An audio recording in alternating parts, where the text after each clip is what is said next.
বসন্তের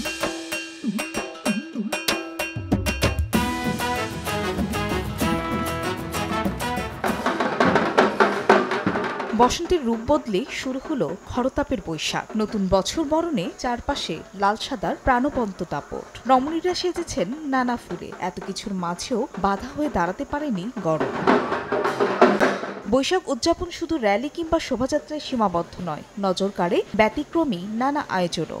নওগাঁ, পঞ্চগড়, কিশোরগঞ্জ, গোপালগঞ্জ সহ জেলায় জেলায় আয়োজন করা হয় ঐতিহ্যবাহী গ্রামীণ মেলার। মেলায় রয়েছে খাবার, মাটির তৈরি পণ্য সহ বিভিন্ন স্টল। পুরাতন বছরকে বিদায় দিয়ে নতুনকে বরণ করতেই দিনব্যাপী এই আয়োজন বলছেন আয়োজকরা। এসো হে বৈশাখ এসো এসো, সবাইকে নববর্ষের শুভেচ্ছা। বাংলাদেশের ঐতিহ্যটি দিনে দিনে হারিয়ে যাচ্ছে, এই ঐতিহ্যকে ধরে রাখার জন্য আমি সম্রাট আকবর সেজেছি। বৈশ্বিক যত বৈষম্য আছে সব দূর হয়ে যাক। গ্রাম বাংলার হারিয়ে যাওয়া খেলাধুলাও যেন ফিরে আসে পহেলা বৈশাখে। ঢোলসহ নানা বাদ্যের তালে তালে খেলার আনন্দে মেতে ওঠেন অনেকে। লাঠি, সাপ আর মোরগ খেলা দেখে উচ্ছ্বাসিত তরুণ প্রজন্ম। দেশবাসী সবাইকে বলবো নববর্ষের শুভেচ্ছা। বাংলার ঐতিহ্য ফিরে পেয়ে আমাদের অনেক ভালো লাগছে। নববর্ষটা একটা নতুন একটা আমেজ তৈরি করবে এবং আগামী ভবিষ্যতে আরো বড় হবে।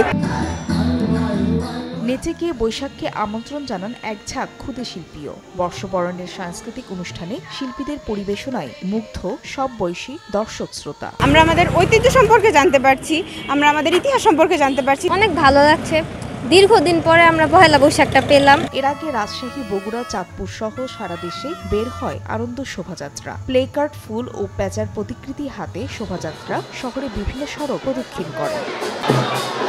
ফারজানা, সময় সংবাদ।